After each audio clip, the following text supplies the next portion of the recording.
Thank you for joining us. We're going to have a quick session here designing a steel column with the ENERCALC column program.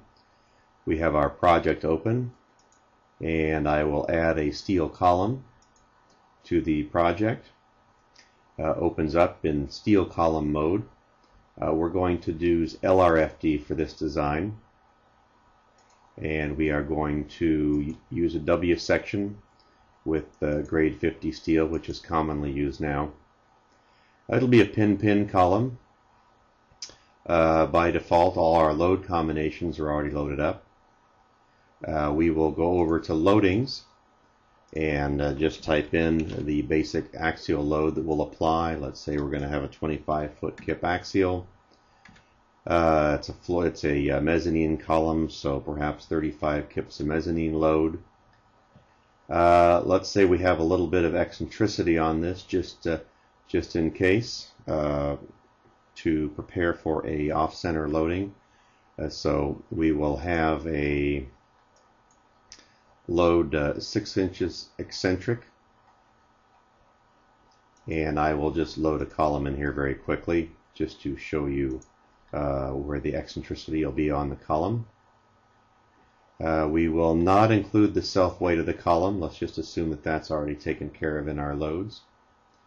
Well, let's say we're also going to have a lateral load on this column. Point load maybe 5 feet above the base, creating a moment about the XX axis. So we're going to apply a point load to the column. Let's say it's a load from a forklift ramming into the side of the column. So I'll put forklift here. This is a temporary load. I don't really have a category for a temporary load, so let's put it in as a seismic load of maybe 3 kips acting sideways, perhaps 4 feet above the base. So here we have our axial load here, a 3-kip lateral load acting on the column. And what we're going to do is we're going to make this column unbrace the full height. So in slenderness, recall that we have a 10-foot tie column up here. For slenderness, we are simply going to have a 10-foot unbraced length. It's a pin-pin column. We're going to leave the K factor just like that for a pin-pin column. That's about the y-axis. Same thing around the x-axis, also slender. And let's come back here and see how our column capacities are going. Well, we're overstressed, so let's use automatic design. We'll keep our W section, maximum stress ratio. Let's say we can use up to an 18-inch deep section, 18-inch depth class, and we'll start the design.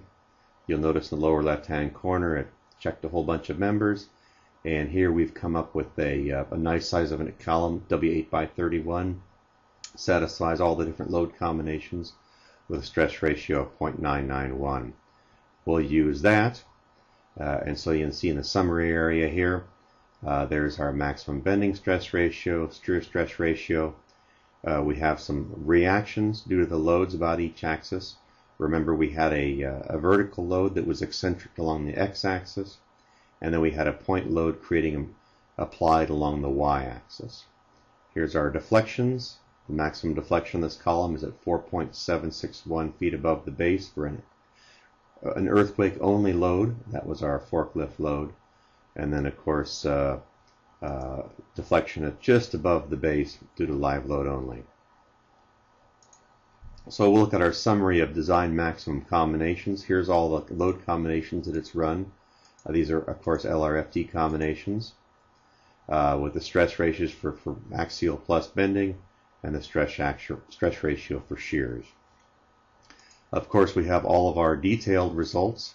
I'm sure you're not going to look through all these, but it will give you an idea of the applied and allowable axial loads, applied moments about each axis for each load combination, shears, etc. Our deflection summary and our reaction summary. Our sketch again shows the loads, and our diagrams shows the axial shear and moment for all the different load cases. We need to get up here into the earthquake load cases so you can see the effect of those loads. And then about the y-axis, we see that the eccentricity starts coming into play.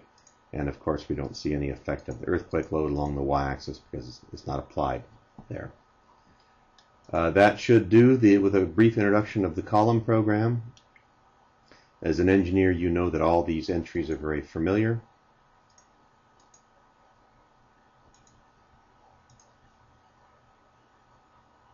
And I believe that's about all we have to tell you at this time. So thank you for listening.